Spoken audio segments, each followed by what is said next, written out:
The first group of candidates will be Scotia Mayor Joseph Talbot and David Lucifero. If you would come up, if you're here. Yes, John. I hope you're here. Take a microphone, take a chair. We do not have to sit on top of each other.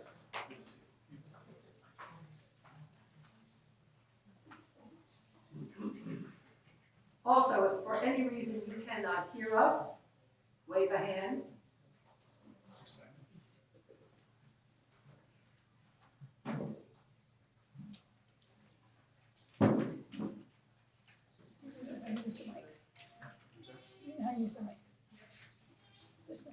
There's a button on. Do you have it turned on? That's it, usually on.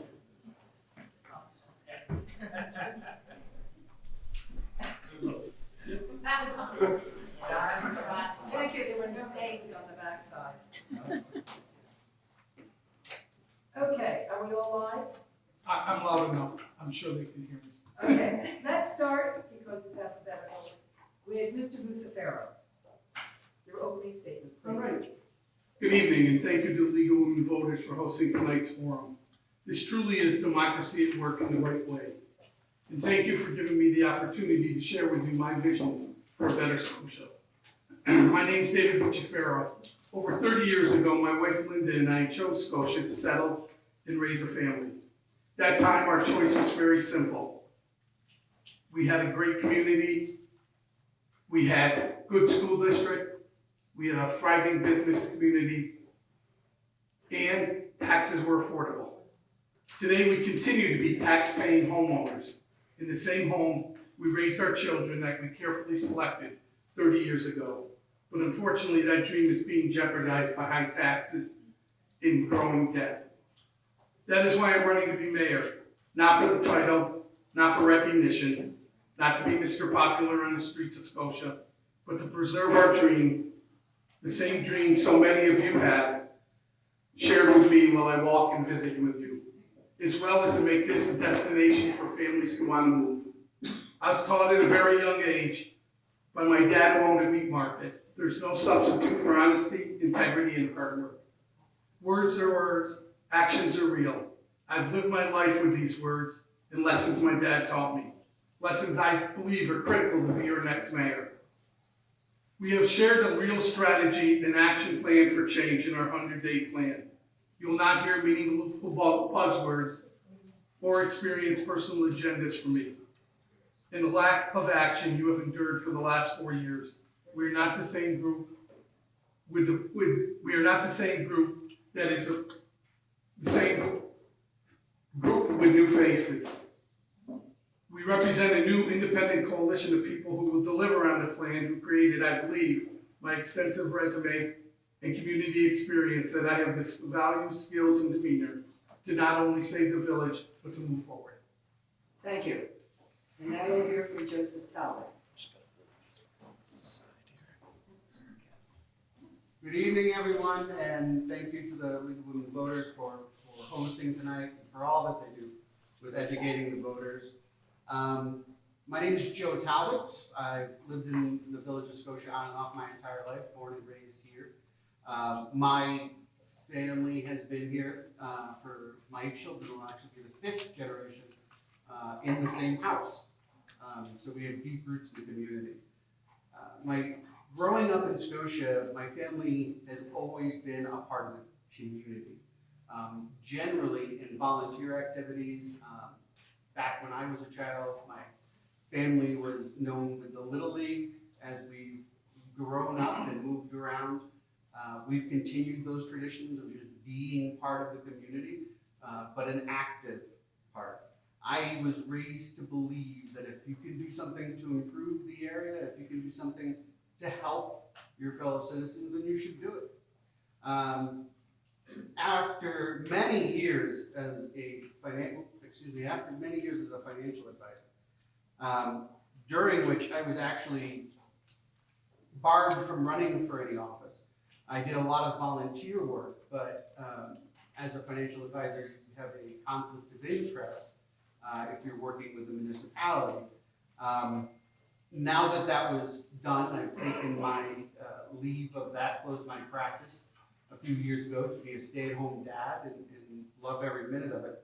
But it has now allowed me to let my own service evolve and take its next steps, not just on the very volunteer basis, but as a leader in the community. I look forward to the opportunity. I look forward to your questions tonight, and have a great night. Enjoy.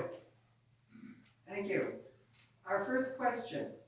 After decades of debate and a recent contentious process, the municipal project bond vote was approved by the people. Do you plan on honoring this vote and seeing this project through to completion within the bond amount constraints that were approved? And we'll start with Mr. Talbot. Absolutely, I intend to move forward with the municipal project. I think it would be a breach of a fiduciary responsibility to not move forward with it. It's an expensive project. We will get it in under budget. Legally, you cannot go over budget by a penny without going to another referendum. I know that I and my team have no thought to doing that. We should be able to get it well under budget and honor our duties as fiduciaries for the village. Thank you. Mr. Bucciafero. Yes, yes. I also supported the new firehouse. I was on the selection committee, although I wasn't pleased with where it was located. I did fight hard to keep it out of the park. I also feel that the expenses of the two buildings versus one was unnecessary, but I plan to do everything in my power to make sure that that is completed. It's something we need, it's something we should have in the village. What I will do, though, is to examine every contract that is written and make sure that the rules being followed are done. The RFP process should be followed to the letter. I'll also make sure there's a citizens oversight committee that will form not from a political perspective, but on those people who have the knowledge and have the skill set to really oversee what's happening. I want to make sure that we have a clerk for the works when things get built, that person is knowledgeable and not selected on a partisan process. Above all, we're going to be transparent. Every meeting, though, that takes place with the facilities will be published. Thank you.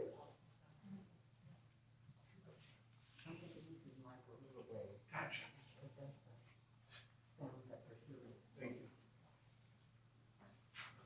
Joe, you got a good one. Pardon? You got the good one. I got the good one. You both up. You would think this was a Democratic town hall. No.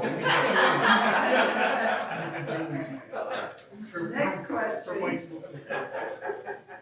The writer of this next question could have been a doctor. It's difficult to read. No insult intended. What opportunities do you see for increasing revenue for the village, maintaining independence from the town, and maintaining services is a priority, not changing these? And we'll start with Mr. Bucciafero.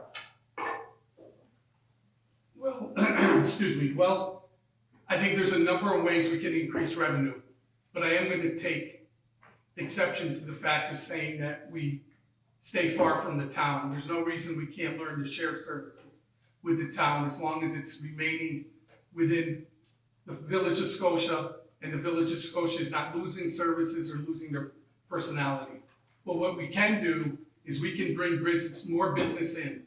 We can build a better infrastructure that will enable us to bring new and exciting kinds of businesses in. We can go for grants. One of the things I proposed in my 100-day plan was to start a grant committee made up of citizens that will work for free or work for whatever grant they get. And more importantly, I think we need to look at what we're spending money on. We spend a lot of money on debt service, and that kills us. We spend a lot of money on areas we need to examine and try to make more effective and more efficient. Thank you. Mr. Talbot, would you like me to repeat the question, or would you? Yeah. What opportunities do you see for increasing revenue for the village, Maintaining independence from the town and maintaining services is the priority, not changing these. Well, first of all, I think we should set the distinction between independence and distance from. I don't think anybody really wants to keep distance from the town. We are town residents just as we are village residents.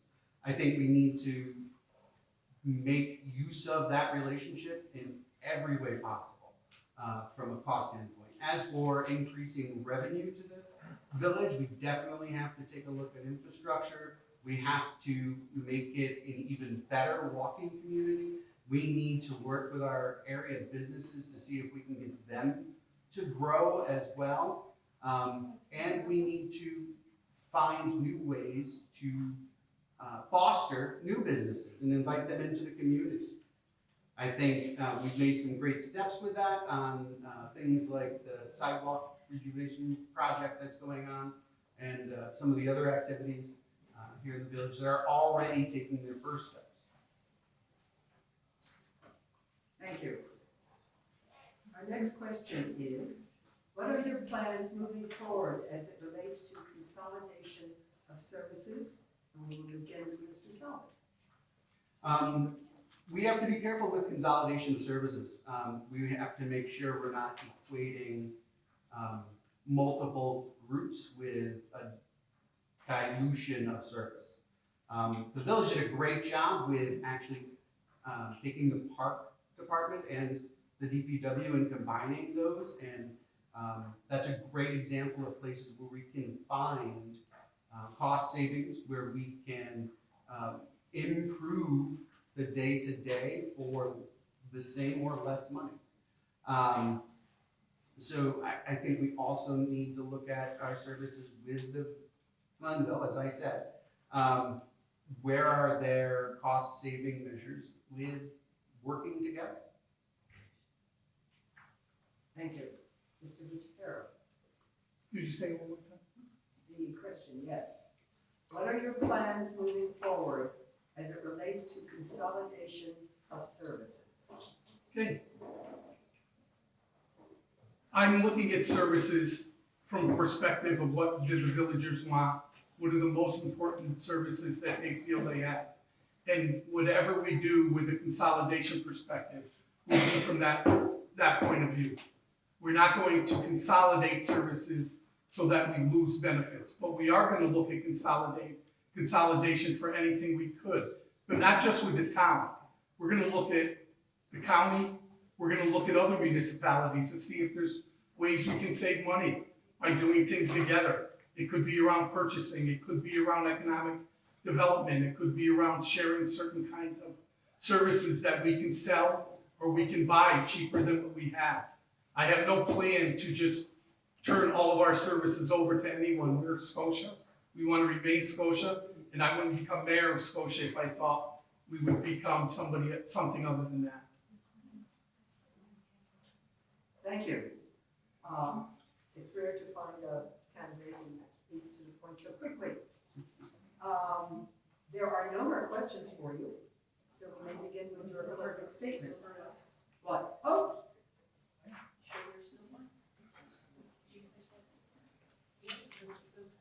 Or they put them in the wrong pile. But wait a minute.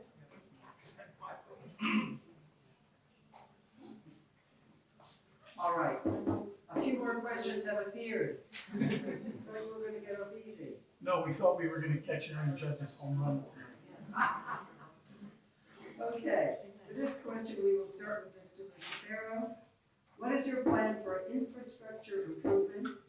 In the past, there have been talks about consolidating with the town of Glenville. What is your position on this topic, and that's infrastructure improvements? Lots of infrastructure questions. We need to work together with the town. We can't separate ourselves from being partners with the town and with the county and with others on certain issues. Infrastructure is critical. Infrastructure, when something breaks, we have to borrow money and we have to fix it. We have to start planning ahead. We have to take some lessons from other communities that have been able to do this. We need to look at ways in which we can save our revenue by working with the town. We have two issues right now that it's critical that we negotiate with the town to save those pieces of revenue. Both of them have to do with infrastructure. And we need to address some really serious infrastructure issues that are taking place with our water down on Washington and Shawnee Avenue. Those are things, as mayor, as board of trustees, we have to look at a solution and figure one out.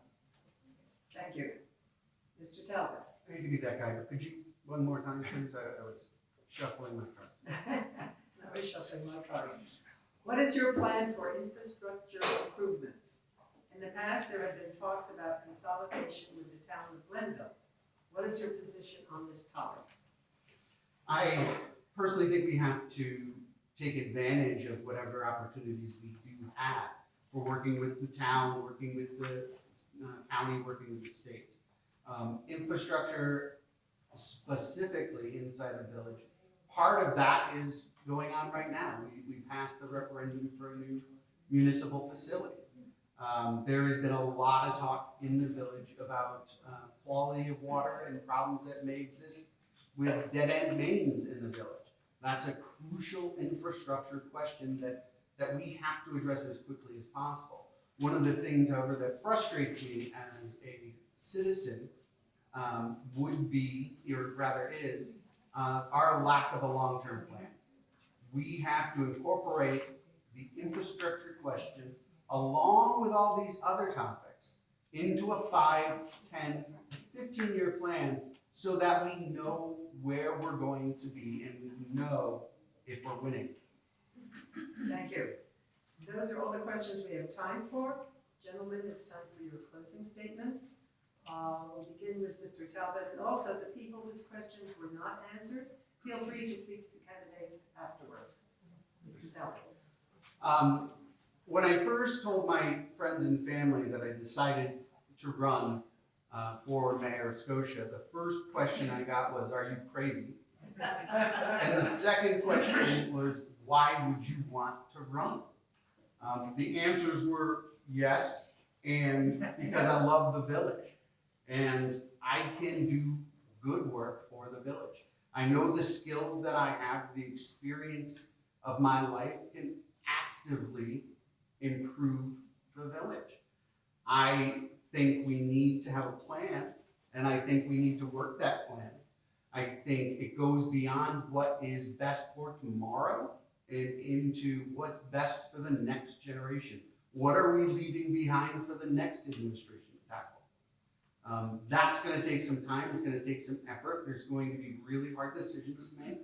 And you're not going to win any popularity contests with answering those questions. But there's the old saying that in a negotiation, if everybody walks away equally upset, then it was a good job. Okay. So in every election, really in every decision we have to make, you have to weigh a difference between what you hear and what's real, measuring the promises against what's a real, actionable plan.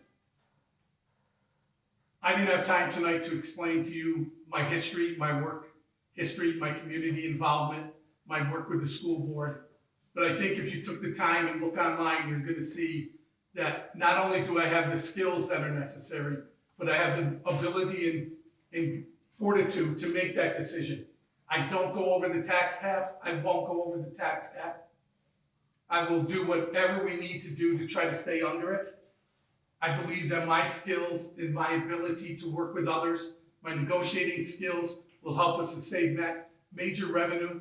My ability to plan will help. I have spoken in front of Congress. I've spoken in front of multiple training sessions. And I think what you'll find is that I'm unafraid to make that hard decision that may not be popular, but will also be something that will move our village forward, not only forward, but it'll take that step in the right direction, not the wrong direction. Thank you.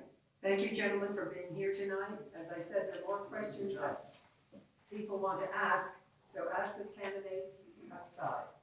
Any questions for the trustees? We're going to do a changing of the guard.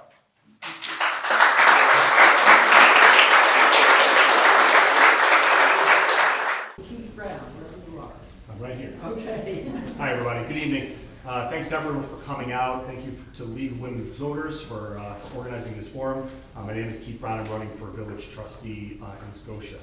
I've spent over 20 years in service to others, first as a nonprofit professional, an executive director, then in policy and advocacy, and for the last 2 years, in the midst of a public health crisis, as interim public health director for Schenectady County, which I'm very proud of.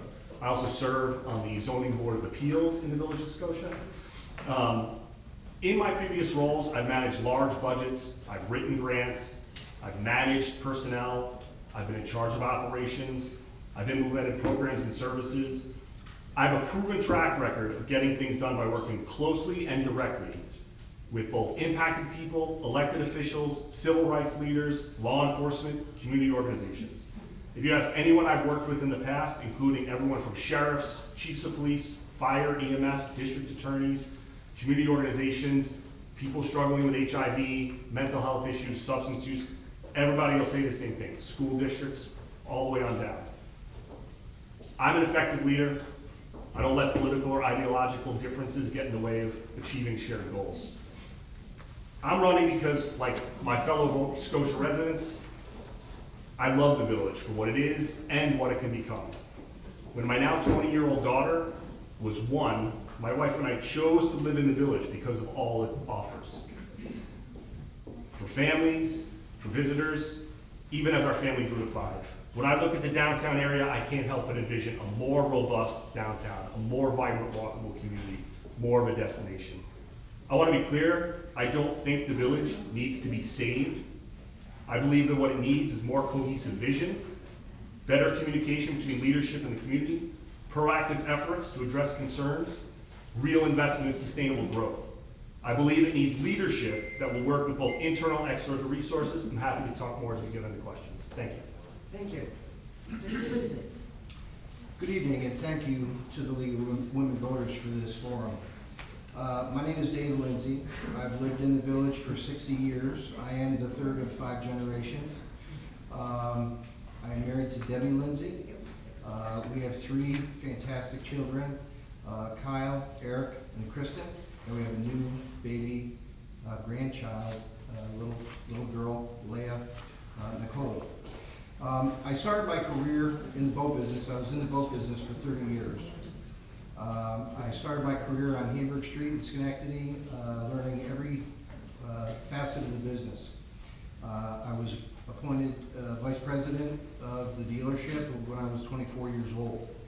I was there for several more years and then left and went to Alpenhaus.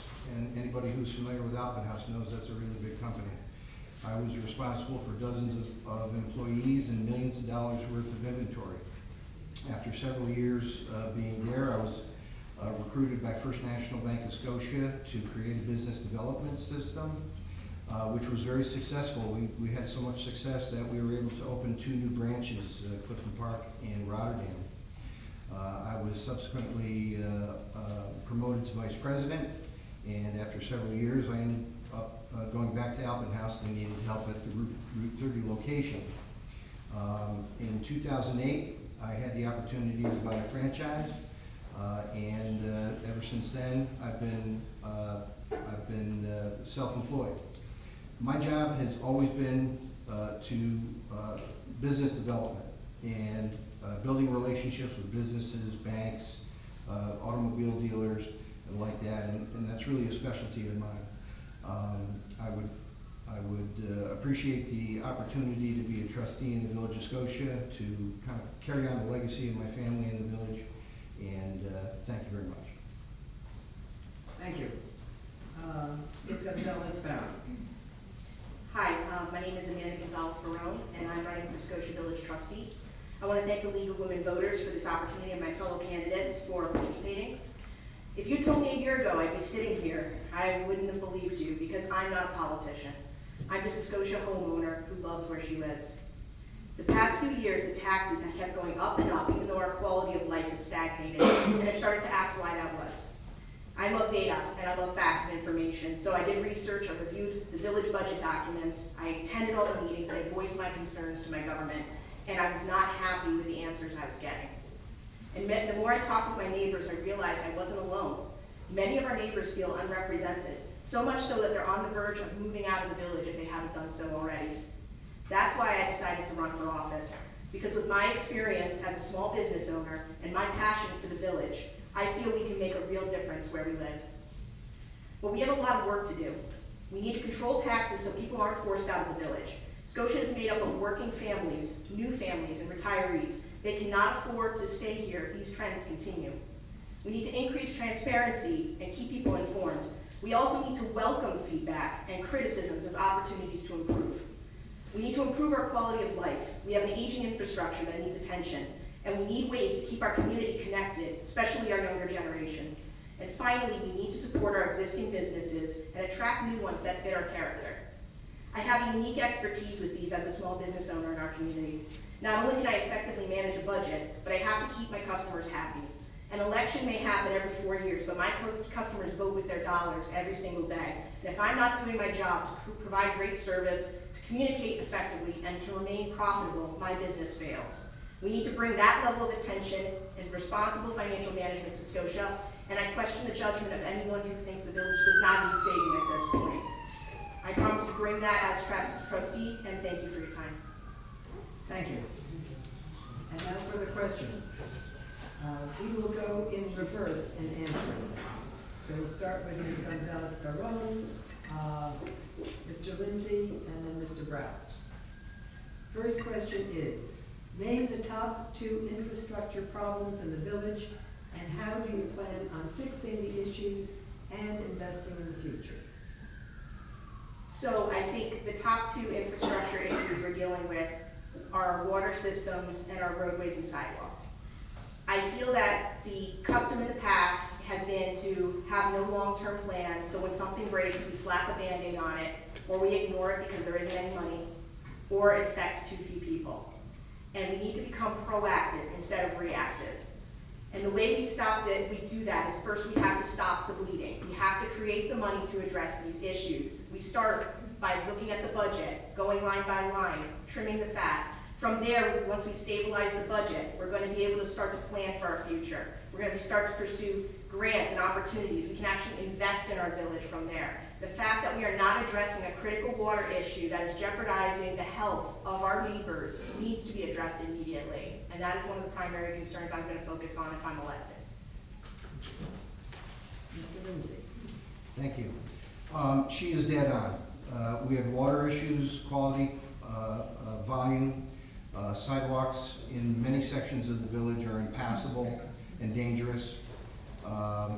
There's never been a long-term plan. There has to be a long-term plan.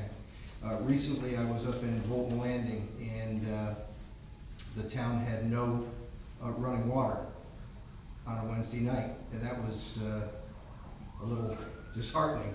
But what we did learn is it happens every year, because they have a plan. They don't wait for things to break and fail. They replace sections of the water lines as a matter of a plan instead of when they fail. And we definitely need to search out and put a team together to get grants for sidewalk repair.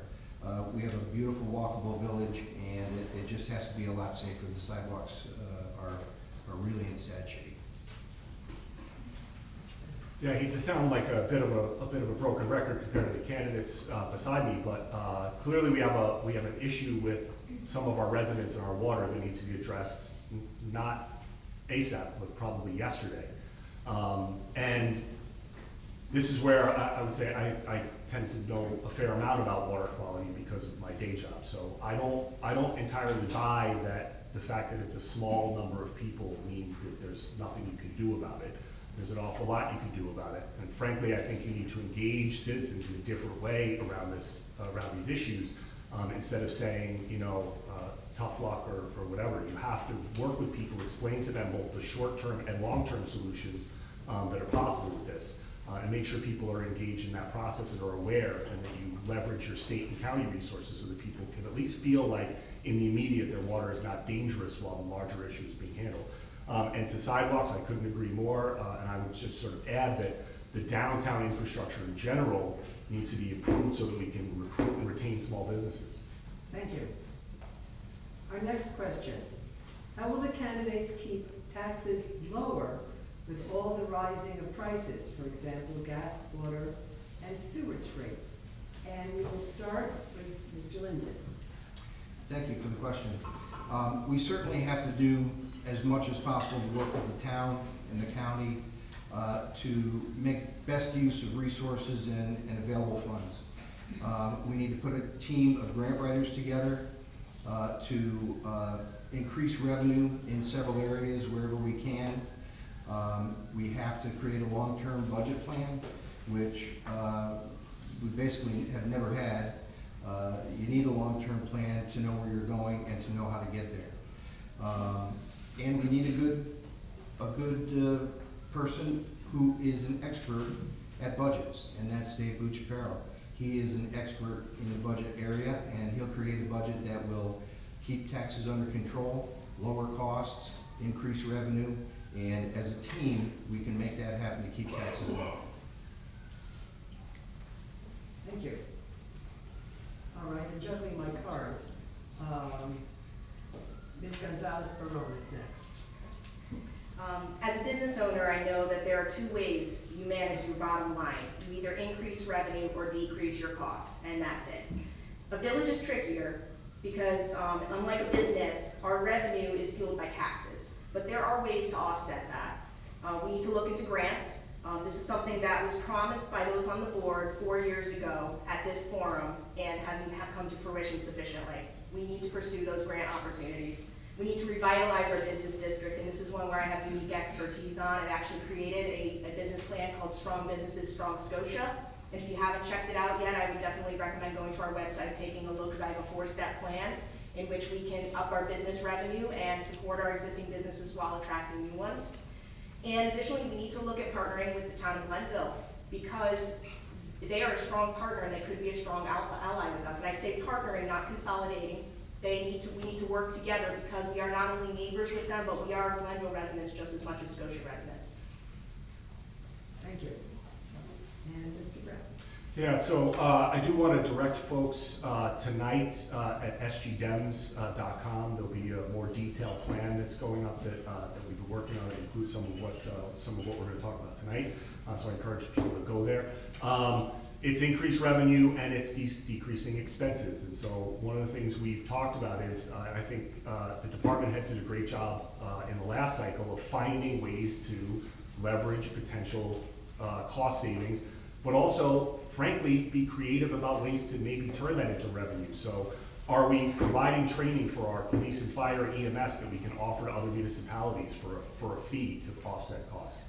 In terms of taxes, the problem is that in our village, it's hard to get to cuts without talking about personnel and services. And so it's not going to be one major piece that cuts the budget. It's going to be a lot of smaller things, and so it takes a lot more of a precise scalpel to go through those things. I think our department heads have done a good job so far. We also need to do competitive bidding, some other things. So thanks. Thank you. Our next question.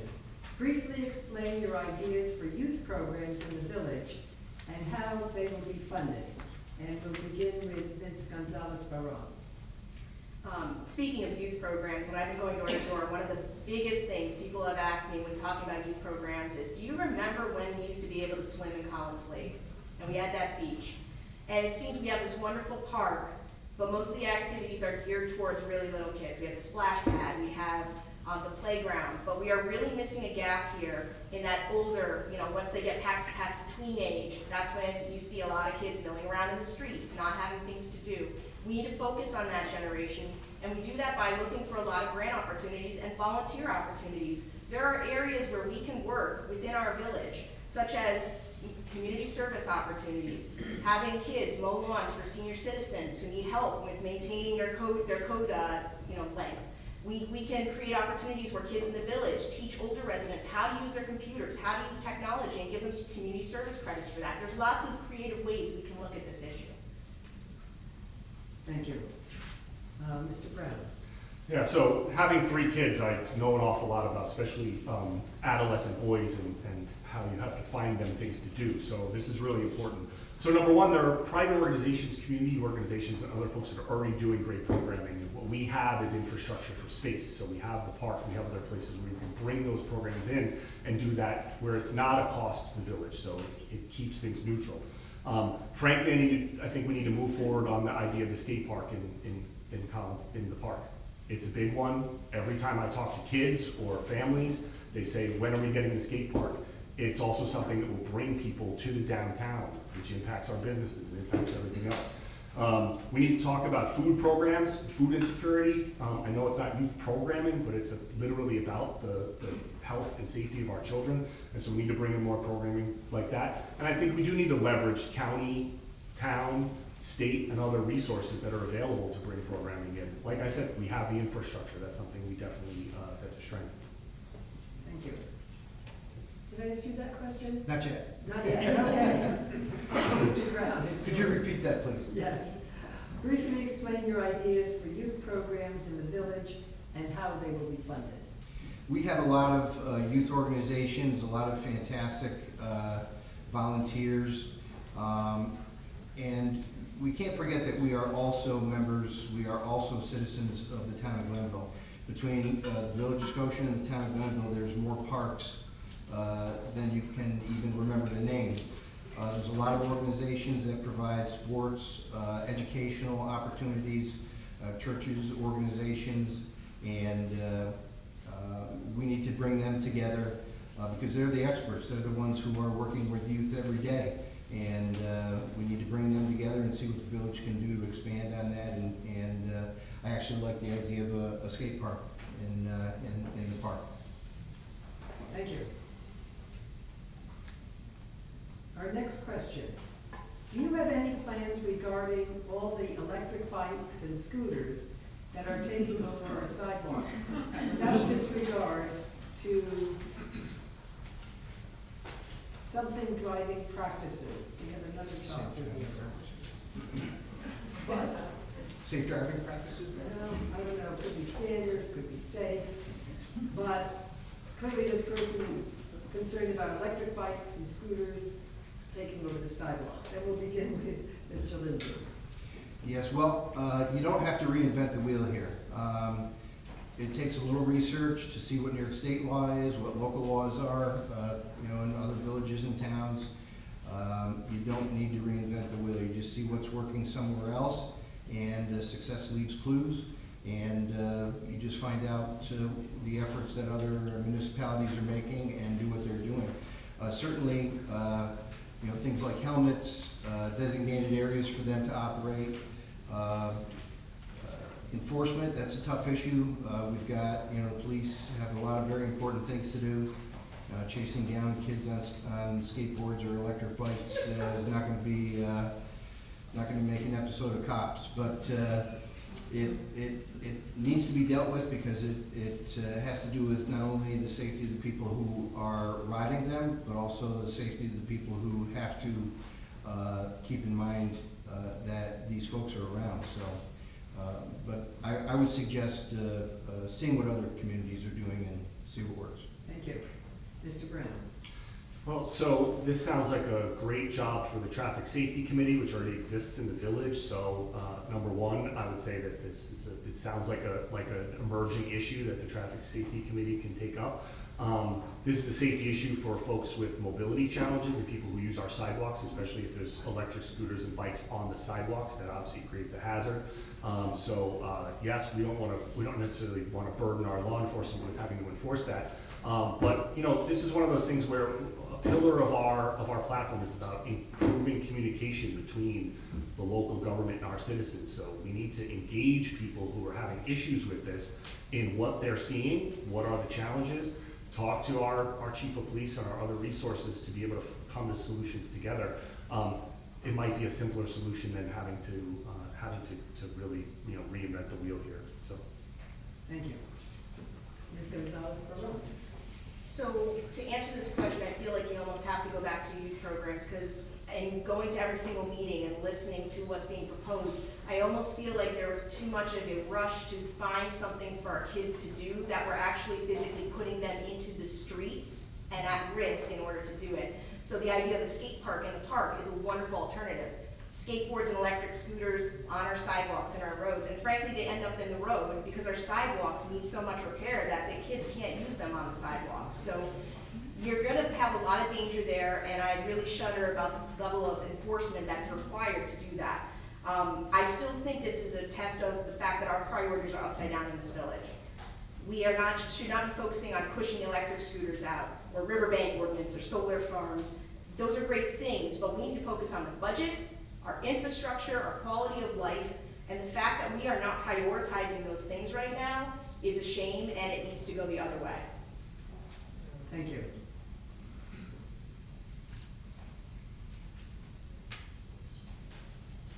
How do you feel about Glenville wanting to remove Scotia water from Glenville residents that are now on village water?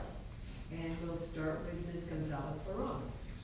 So this issue is a little more complicated than just, removing the water. Town of Glenville has an opportunity here to look at their entire water infrastructure.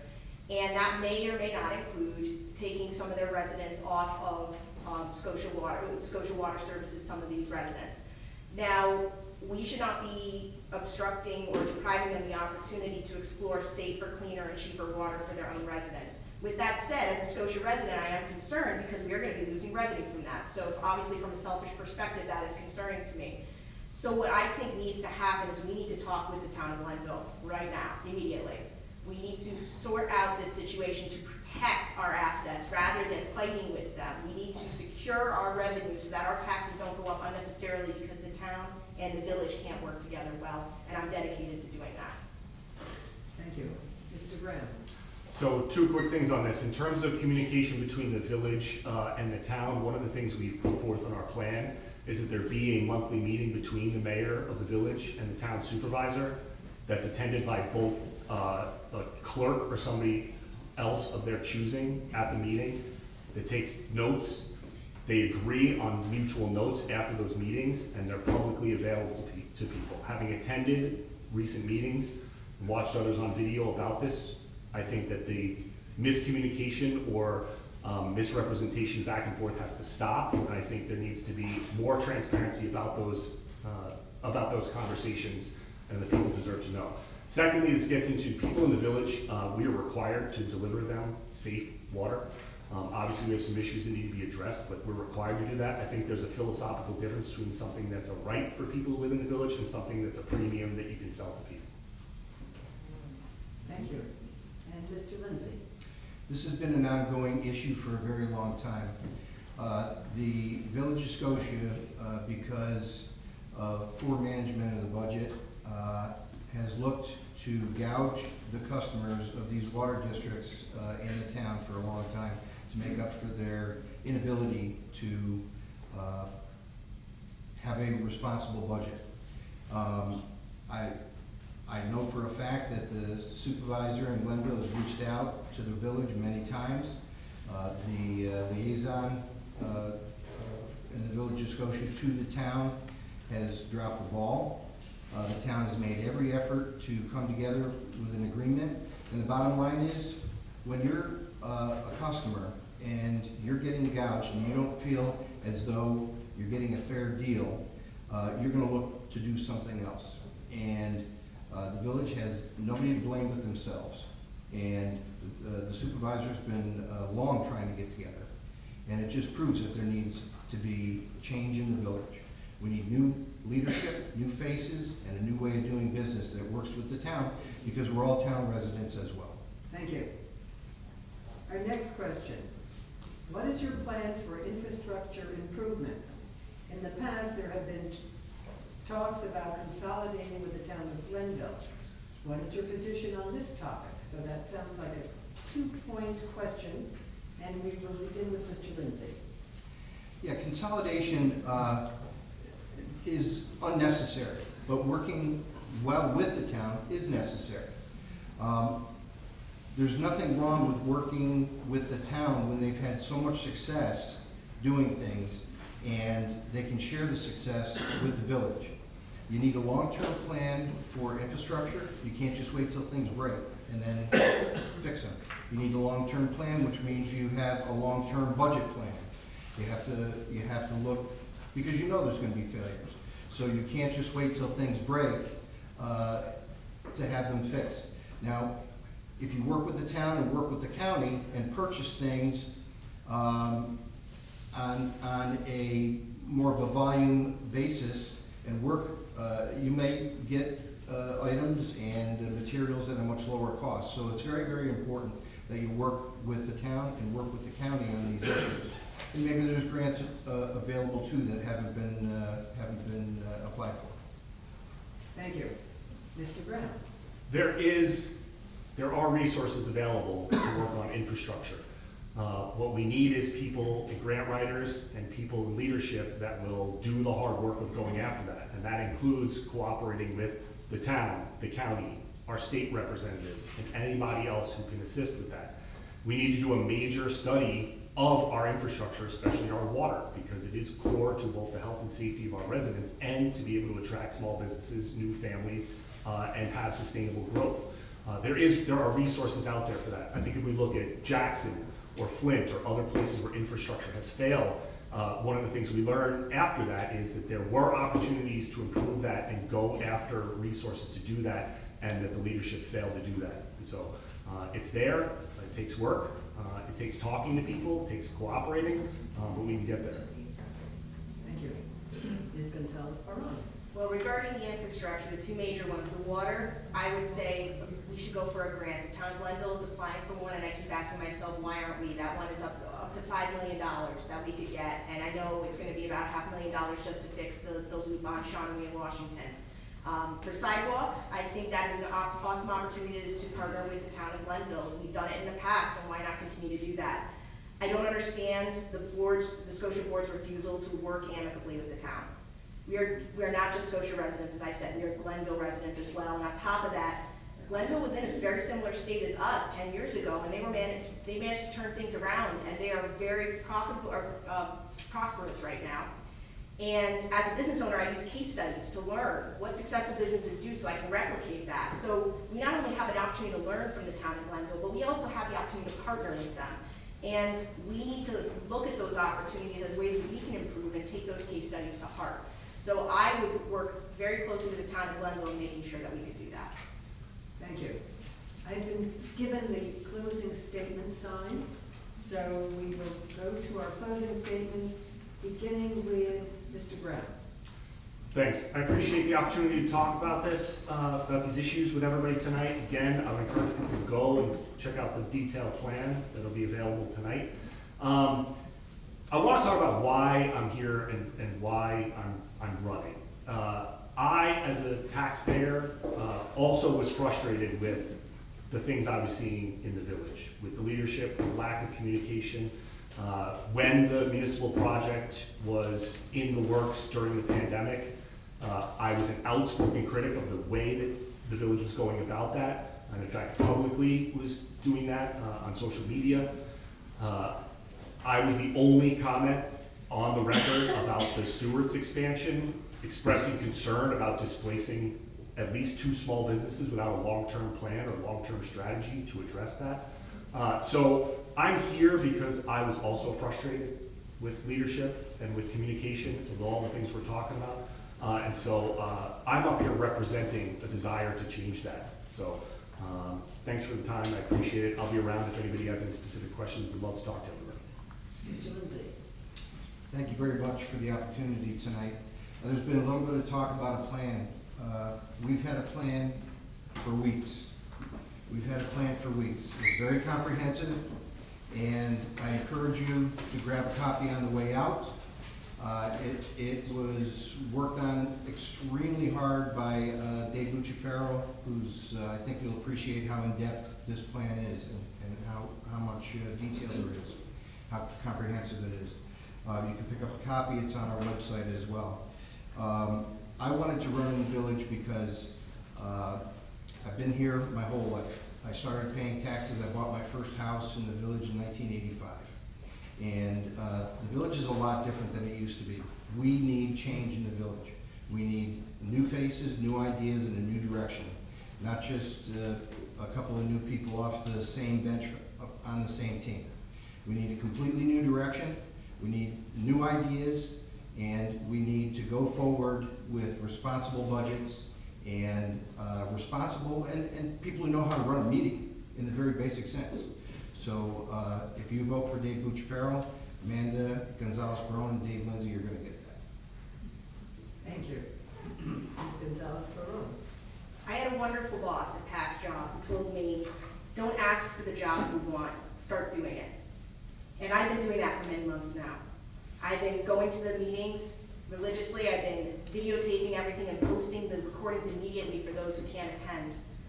I've been keeping the board compliant with New York State open meeting law, which it wasn't doing before I spoke up and brought it to their attention. For the municipal project vote, I advocated for holding it at an official polling place and making sure the Board of Elections was involved to make sure we actually had real ballots involved. And during privilege of the floor at the meetings, I've spoken about the taxes. I've spoken about the water issues on Washington and Shawnee, and I've asked for regular public updates regarding the municipal project. It's clear that those in office for the last 4 years have made no progress. So it is time to do something different. It's time for a change, and it's time for our team, which is a bipartisan coalition of people who love where we live. We are not politicians. We just want to make our village better than it is. Please go to our website, savescotia.com, check out our 100-day plan, which has been posted for weeks now, and our business development plan, which is my personal favorite thing because that's where my wheelhouse is. Thank you. Thank you. The League of Women Voters.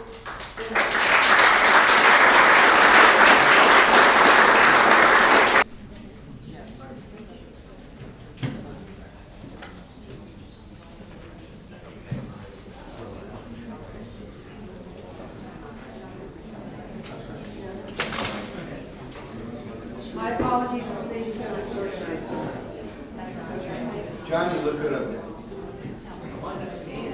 They have rules. I did too. There's 2 gals up there, so you have the rule. We will begin with opening statements, and we will begin with Kate the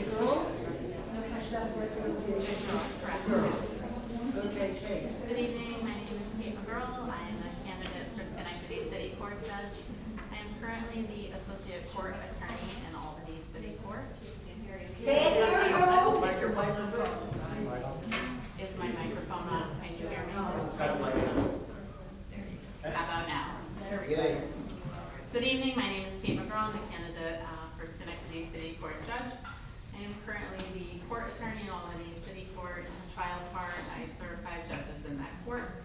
I am a former town attorney for the town of Rotterdam. I'm a former assistant corporation counsel of the city of Schenectady, and I'm a former legal aid lawyer as well.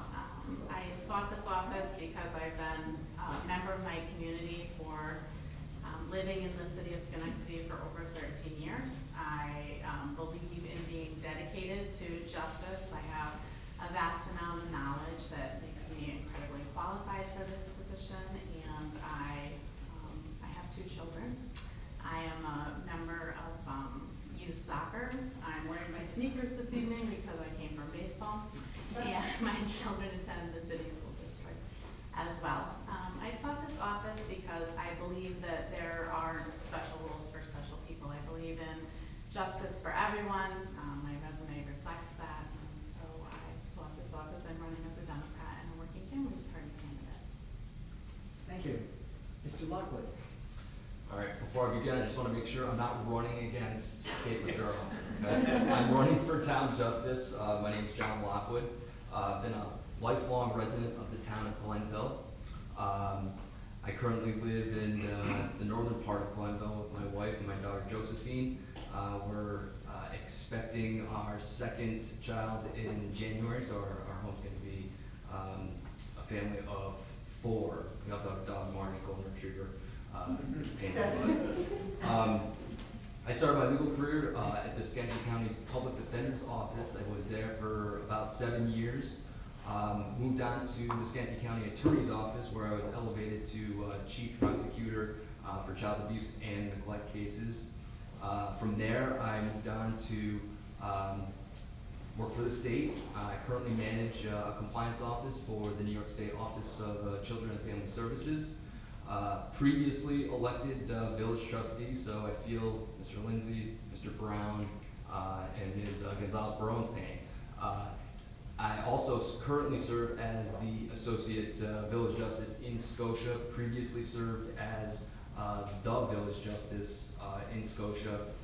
I had to resign that position because I did move out of the village. I hope that you'll consider voting for me and supporting my candidacy in November. We still have rules, I guess, even though we don't have opponents. Thank you, and look forward to answering your questions. Thank you. I will rotate who answers first, and I will identify the position for which they are running, since they are not running for the same position. So Town Justice John Lockwood, what are your professional qualifications for election to this office? Well, first, I'm a licensed attorney. I've been practicing law for about 15 years now. I have extensive legal background, prosecuting, and on the defense side. I've got obvious judicial experience as the current Associate Village Justice, and previously served as the Scotia Village Justice. Thank you. City Court candidate Kate McGurl.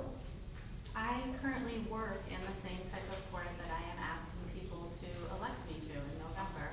I handle criminal cases, I handle civil cases, I work on the DWI part, the commercial cases, civil judgment, small claim, landlord-tenant. In addition to that, I've also been a prosecutor and a civil legal defender. I understand a wide variety of issues that come before the court because I simply work with them on a daily basis. I think that being an active member of our community and also having provided legal services to all types of people within my community makes me uniquely qualified for this position. Thank you. We will continue with the next question, beginning with City Court candidate Kate McGurl. And the question is, Town Justice and City Court Judge, what is your past experience? Has it included civil and or criminal law? It has. My job as the town attorney for the town of Rotterdam, as well as the assistant corporation for the counsel for the city of Schenectady, has meant that I prosecute quality of life issues. My work as a civil legal defender for legal aid has meant that I have appeared on behalf of low-income people in a variety of economic and housing issues. Those issues certainly are civil in nature and also criminal in nature. You know, each day I go to court now, and I work with the judges, assisting them in rendering decisions, research, and then also processing their cases. So that is a part of my daily routine. Thank you. Town Justice candidate Lockwood. Yeah, as previously stated, I have extensive experience as a litigator in handling civil and criminal cases, as well as presiding over them as a judge in Scotia Village Court. Thank you. The final question will begin with Town Justice candidate Lockwood. Would you use alternatives to incarceration? Do you feel there are sufficient alternative programs available in this community? So, I'm going to have difficulty answering this question substantively. We have some special rules as judicial candidates. We can't make public statements that could create controversy. This is a controversial issue. It is connected to criminal justice reform and bail reform. Happy to answer questions privately, but I'm going to decline to answer the question publicly. City Court candidate McGurl. So, can you repeat the question? The question is, would you use alternatives to incarceration? Do you feel there are sufficient alternative programs available in this community? So the New York State Office of Court Administration and the Unified Court System where I work has a special office called the Office for Justice Initiatives. And what that office does is it creates special programs that courts can subsequently implement that can allow us as judges to adjudicate cases in a different way, in a more holistic way. For example, I certainly support the the existing programs in Schenectady City Court, the UCAM program, which provides mentorship and diversion for young people ages 18 to 26, I believe, as well as alternative courts, which is essentially mental health court. We don't have drug court on a city level. We don't have veterans court on a city level. And currently in Albany City Court, we're trying to implement the guardian ad litem program for landlord, tenant, and other forms of civil cases. So there are types of programs that are already available through the court system that, as judges, we could sponsor and utilize within our own courts in an effort to essentially provide justice to our communities, but also while working within the framework that exists in the court system. Thank you. I have not gotten the signal for, there it is, closing statement. I was gonna ask you all another question, but you're off the hook. Well, I've gotten my instructions. We have rules. Ms. McGurl, your closing statement, please. Thank you very much to the League of Women Voters for sponsoring this event. It's always a pleasure to be able to come to the community directly and to answer questions. You know, I'm running for this position because I very much believe in the court process. I believe in equal justice. I believe in our ability as a community to be stronger when we work together. And as a very, invested member of this community, I appreciate the opportunity to have met so many voters and to go door to door and to really hear people's concerns. Obviously, having been Assistant Corporation Counsel for the City of Schenectady, I am aware of the issues related to dogs, code enforcement. I was instrumental in helping to create the land bank, which is still utilized in terms of vacant houses as well as derelict land and property within the city. And I wrote the vacant property registry when I was the Assistant Corporation Counsel. So I appreciate my opportunity to continue that work in a different way now. Thank you. Mr. Lockwood, your closing statements. Thank you. Thanks to the league. Thank you all for attending. This is a great event. Appreciate the invitation. I'm running to continue my career of public service and to the community. I have an extensive legal background, both as a prosecutor and as a legal representative of defendants. I also have extensive legal professional experience as a judge, presiding over some very difficult cases. So I think my professional experience really supports my candidacy, and I hope that you all support my candidacy on election day. Thank you. And to finish the closing statements that I started prematurely, I would like to thank the town of Glenville for making this lovely facility available for the forum. And I would like to thank all of you for making it a priority to be here tonight and to become a more informed voter. And please, remember to vote. Thank you and have a good evening.